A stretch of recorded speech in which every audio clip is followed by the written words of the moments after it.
Hey, you guys. Thank you for popping in the club, Rich. I'm your girl, Ashley. And as usual, we sit back and we talk about all the things that's interesting in pop culture. And then I got my unofficial co host that's on the line, Mr. Mickey Jordan. How are you doing? Good evening, good evening. I'm good. How about yourself? You know what? I'm good. I got my water. I'm ready to talk some mess. You ready, man? Let's go ahead and get it on and get it on. Get it on and popping. What's the first subject on the line? Y'all pop in on the chat. We want to see who all popped in tonight.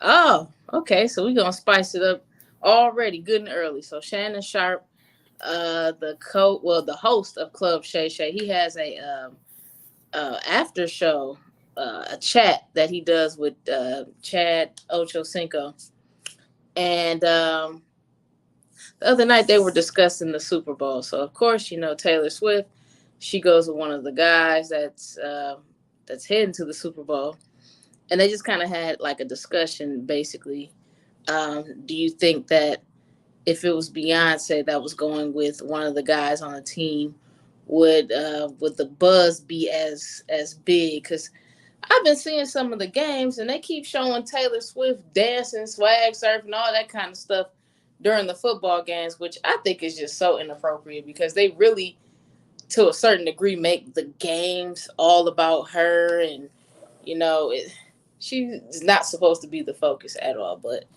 you know how these corporations are. They're going to channel in definitely on the whole Taylor Swift factor, and what is she going to wear? Is she going to be in the what is it, the reserved area? Is she going to be on the field with everybody else? Look like it's been so much more talk about her versus the actual teams that's playing, and I just think that's kind of inappropriate. What you think, Mick Dog? Well, it's a brand. She got a brand. She a big star. He an NFL star. So they gonna play it out. Mm-hmm. Like you see Jay-Z going to Beyonce concerts. They gotta have a version of J and B. So they got Travis and what's her name? Taylor. Oh yeah, Taylor Swift. They're gonna push them as a new power couple, a super couple in this thing called entertainment. I I'm not that interested in the Super Bowl, of course, since we don't have our Lions playing here. Boy, my kid come down here being nosy. Yeah, since the Lions didn't get a chance to let's talk about that real quick before we go to the next subject. Child, so y'all be seeing me online complaining and moaning about the Lions every game because they stress me out every single game. So as you guys obviously know by now, the Lions lost their game, and I I went to sleep after the first quarter because I was that confident that it was ahead. They was ahead pretty good. I'm trying to remember the score right off the top of my head, but They was up 17 points, 24-7. say it was like either 14 or 17, something like that. And so I was good. So I went to bed. I woke up at 3 o'clock in the morning and logged into my social media and was highly disappointed. And guess what? They didn't win. So this is my thing. My predictions is that they're going to probably come back next year, and we might be in the game. I think that next year, um, I know they were saying because I'm not that deep into football like that, but I watch the Lions because the season has been so juicy. I love it. Um, I guess the coach, now correct me with this because you know a little bit more. The coach did some kind of play or something that he usually does, and that's kind of what messed up the whole situation because they When lost I, by three, right? yeah, he went for it on fourth down when he could have kicked the field goal maybe twice. This thing, but this what I will say. You can say it was a bad decision, but the coach didn't drop the ball. Now, if he would have went ahead and did the field goal, then we would have I'm been game. Yeah. Hindsight is 2020, but if the players would have caught, if the wide receiver Reynolds would have caught that ball, we'll be talking Detroit in the Super Bowl. Yeah. You know what's so funny? So I didn't go to the game before that, but I went. Um, I was actually downtown Detroit. The 2 games ago, and the atmosphere down there, because of the season that they had, is so lovely. Like they had a whole bunch of tents and stuff. And this was a away game, but a lot of people were downtown still celebrating and all that kind of stuff. And it's just good to see Detroit in a good light because I might be mistaken. They haven't had this type of luck since '96. So Yeah, it's been a minute. time. So yeah, this is great. I love it. And you know what I've noticed too? It used to be a point in time you can go in like a Target or a Walmart and there's so much Lions gear that you just be like, hey, can y'all do something with this?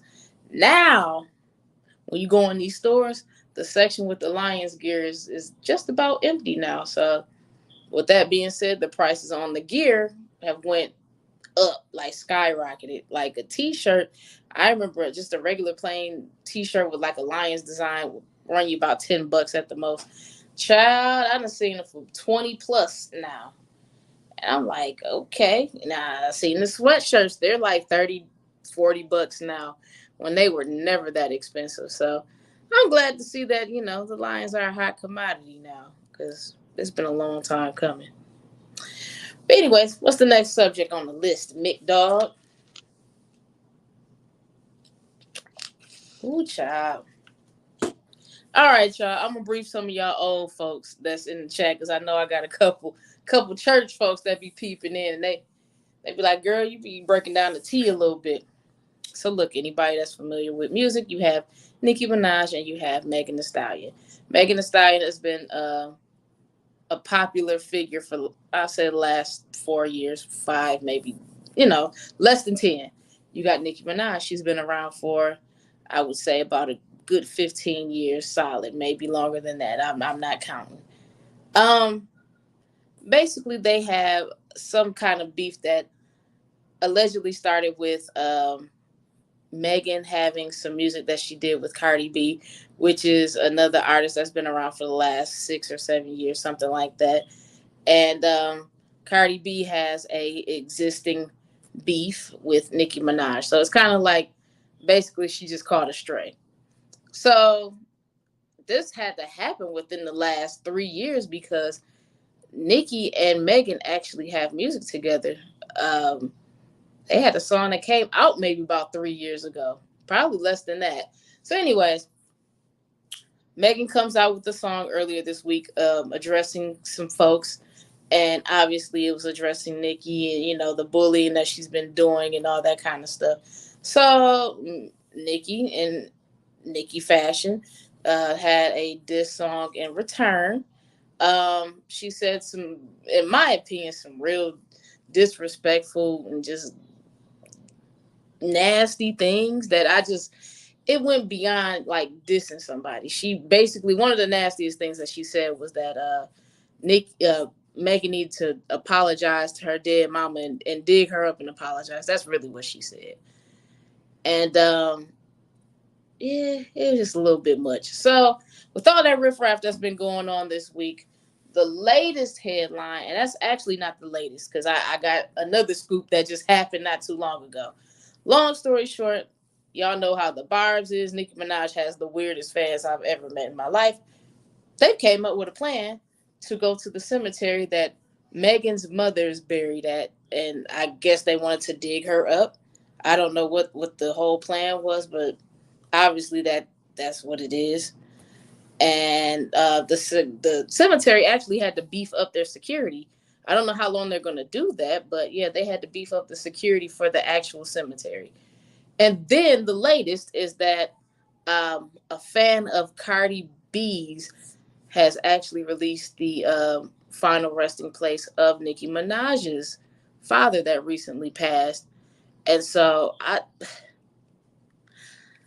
hate the internet, Mickey.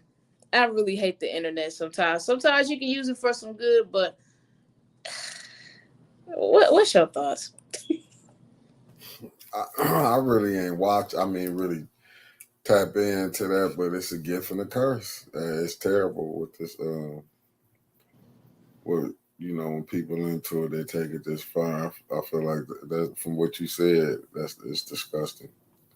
It's very disgusting. And my thing of it is, now we're getting to the point of where I want to consider things related to mental illness, because why would somebody even have that thought of saying, I'm going to go to a cemetery and dig up someone?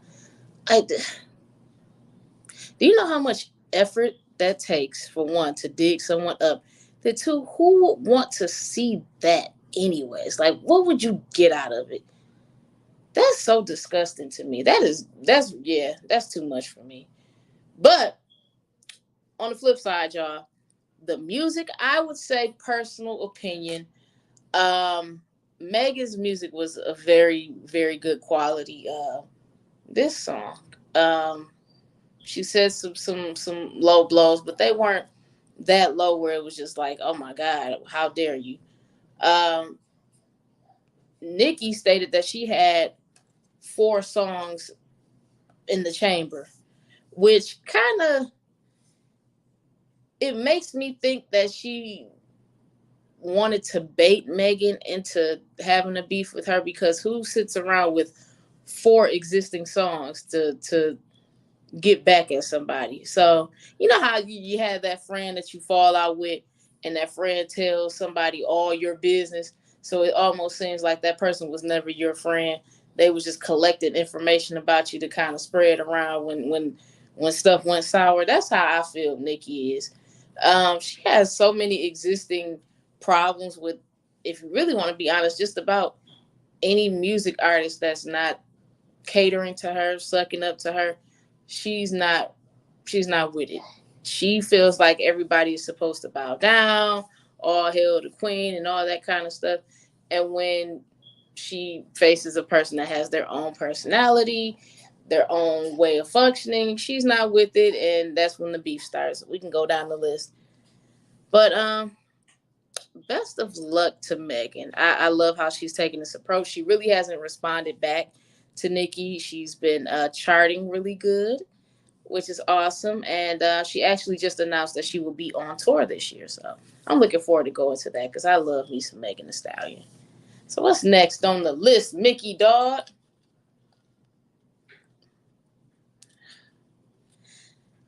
All right, y'all. I'm tired of remakes. I'm tired of remakes. I want 2024 to be the last year that people keep investing in remaking movies, especially movies that's only like 20 plus years old. Why are we remaking? I, y'all gonna kill me. I didn't see a purpose behind remaking The Color Purple, because it's only been, what, 30 years, a little bit over. Why is we remaking that? That was a good movie. So, anyways, Nia Long, the actress, she's been casted as Katherine Jackson. They're gonna do some kind of I don't know if it's a Jackson 5 movie or just a movie surrounding Mike, but she's been casted as their mom. So I'm kind of like, all right, I ain't going ahead, girl. I'm trying to think back on Nia Long's career. Has she ever had any like movie roles where she had to just put on the dramatics real tough? Do you remember any movies, Mick, where she just had to just show her range real good? Uh, uh, what, Love Jones, if you can say that. That ain't no range though. Yeah, I don't know. She didn't play them type of movies. I know you can't say what's the movie. Everybody, the wedding. To me, Oh, Best Man and all that. That's still the best man. My bad. You right, best man. that and Soul Food. She's always played like, and I like it though. She's always played roles where you don't have to like act too much. It's realistic. It's, your homegirl next door. She never really has played roles where she just had to like step outside of herself. Like you could tell that she was comfortable with every role that she played, which I guess is a good thing. Um. Oh, and you know who got cast as the father? Purple, No, who did? the guy that played Mister on The Color Purple that just came out. Oh, you talking about? Oh, I ain't watched the latest one that just came out. I was going to say Danny Glover. No, nope. You It's talking about the latest one? Mm-hmm. Nope. I don't know who played it. I haven't watched it yet, so I don't really have too many critiques as of yet. I'm probably gonna check it out next weekend while the kids are gone, and give my honest opinion about it. I'm just kind of like, I want Hollywood to get a little more creative. We've been doing a lot of remakes lately, and a lot of them have been hits, and some of them are misses. A lot of them. So um, we shall see how that Jackson 5 or Michael Jackson movie, how that's going to play out. But I mean, to be completely honest, I remember growing up and watching the series on VH1, the Jackson 5 series. And it was so good that you forgot that these people were acting. And that was like 20 plus, maybe close to 30 years ago. I don't see them recreating that magic. I would hope that they kind of play into maybe doing the movie surrounding maybe Janet's perspective of everything, or I don't know, just like taking a different approach. If it's going to be the same thing where they show the Jackson 5, how they got started and how, all that stuff, it's like the story's been told so many times, even with, little mini docu series or documentaries or whatever. It's kind of time out. We need to come up with some more concepts. But anyways, shout out to Nia Long. Good job, bravo for the role. We'll see. We'll see. What's next, Meek? All right. So look. First, before I say this, Mick, did you see the Mos Def interview? No, didn't check it out. I need to check it out, but I didn't. All right. So Mos Def did an interview with a vlogger. I forgot to write down her name. Young black girl. She's very good. In the interview, I don't even know how she got to the subject of Drake, but she just basically asked Mos Def if he liked Drake. Now, this is the thing I did not like, because he backtracked after this. But he was so shady with his answer that you knew where he was going with it, but he didn't just say, no, I don't care for Drake. What he said was, Drake makes music that you go grocery shopping with, or shopping at a mall with. So she asked, this is what she asked. She asked, was Drake considered hip hop? And that's when he didn't answer it, but he just kind of veered off and said, yeah, it's edgy music. It's music that you shop to. But he never answered the question. So, to be completely honest, it came off as hater. So, Wednesday, he decided to go on live. And this is how you know Mos Def kind of on the old side, because y'all old folks, when y'all get on y'all phones and take a picture, or y'all go live, y'all be having the camera all the way down here, making yourselves have a triple chin and everything else. Y'all can't even work the camera. Y'all don't even know that y'all on live. Child, he on there basically fumbling over his words, backpedaling, saying that he likes Drake, he likes his music, he's proud of him, he wasn't hating and all that kind of stuff. But my question to you, Mick, what's up with the older generation of rappers and all that kind of stuff? Why do they always got this thing where they feel like the new wave of people that's coming in just ain't cutting it? And it always seems like it's like a generation that comes between, like, I want to say they kind of overlap a little bit, but then they don't, because Most Def is like a late, well, yeah, 90s kind of easing into the 2000s. Then you got Drake that kind of carried through the 2000s, like the later 2000s into the 2010s or whatever. Um, why do you think that it's always that, like the rapper that doesn't have the success anymore, but he did at one point in time? Why they always hating on the new people that come in? Hold on, every generation go through that. Just think what Run DMC them was in.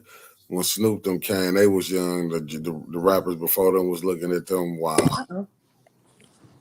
you got to you got to look at that. When Run DMC, the same thing with the Furious Five, Melly Mel and them. They was looking at the ones who came after them. You know Yeah. what I'm saying? Because I was watching Melly Mel one interview and he was talking about how they was having all these monies, wardrobes. Then when Run DMC them came, they was wearing T-shirts and blue jeans and tennis shoes. You know what I'm saying? Yeah, but my thing of it is, you kind of have to know when to hold them and know when to fold them. I always say everybody's reign is going to come to an end eventually. And it's not me being shady or anything like that. It's just the honest to God truth. Everybody has a time when it's time to pass the baton.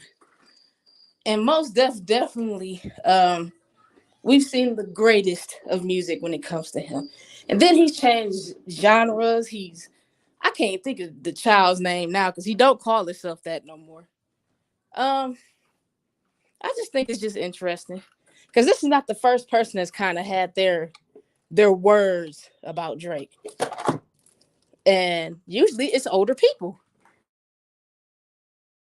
It's just how it is. That's how it be when you at the top. Everybody want to be gonna come at you. That's just life. When you mute it.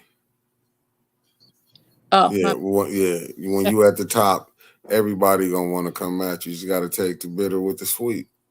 yeah, Don't nobody. People hate to see. I mean, that's just like in sports. Just say whoever the champion is. Somebody always coming for that crown. They gonna come for that. They want to be number one. It's just how it is. You can't get mad if Drake is how they say he running it. That's just life. Drake is definitely running things at the moment, and I love that for him because it just really seemed like he could brag if he want to because he's held his own for quite some time, but he's really just in his own world. And then it does help. He has people that manage his social media. That's one thing. Like when you're famous, like Beyonce, she does not run her social media at all. She has other people post for, and then she posts far in between, so people anticipate and are just shocked when she posts pictures or a concert date or whatever the case may be. It helps when you are a superstar and you don't indulge in the gossip, or you're doing an interview every 2 days, or you're on Facebook Live or Instagram, always explaining yourself. I think it's time for real entertainers to get back to that point where they have that mystery to them. But you got to kind of realize too, at one point in time, they didn't have social media. So they had no choice but for people to not really know all their business that much because they didn't have the internet to carry their whole story or carry the gossip or, you know, all the pictures that the paparazzi took and all that kind of stuff. It's just a new day and age. So I'm tired of seeing these men be sassy. I know that much. All these male rappers and singers that's being extra catty and all that kind of stuff. Child, leave that to the girls. But anyways, we got something else on the list. I'm knocking my phone over. Oh, this is my last one, y'all. I forgot all about this. I thought this was interesting. So Elon Musk, and I kind of read the article a little bit in depth, and basically he revealed that he had a patient that I don't know if he sponsored it, probably so because he got the funds to do it. Sponsored a brain implant. Um, and it was successful. And he said, according to what's it, the New York Daily, something like that. I think that's where I read it from. Um, it's numerous amounts of people that are signing up for this brain transplant situation. Um, I'm not completely sure on the effects that it has on the body or what is the complete benefits, but this is definitely revolutionary. But at the same time, it's a little bit scary because I mean, if you think about it, a lot of people that leave this earth, they leave because the functioning of the brain discontinued. So if you're able to go and get another brain and have it, I guess, I don't know the the mechanics behind it, but have it, I guess, connected, or the old one disconnected and the other one, I don't know how it goes. To get a brain transplant, would that mean that we have the ability to prolong people's lives? That's scary, Mickey. That's very scary. What you think, man? I'm not. I wouldn't dare touch it. I know for me, if I'm alive and well, please don't give me no paperwork saying, hey, if your brain clock out, you want us to put another one in there? Because I'm going to be like, no, y'all just fix the one that I already got popping. Figure it out. Now, if it was a situation where I was in a coma and I'm at death's door and they're giving my family this option and they're telling them, hey, if we switch her brain, she might have a better chance at living. I would hope that they would take the yeah route behind it.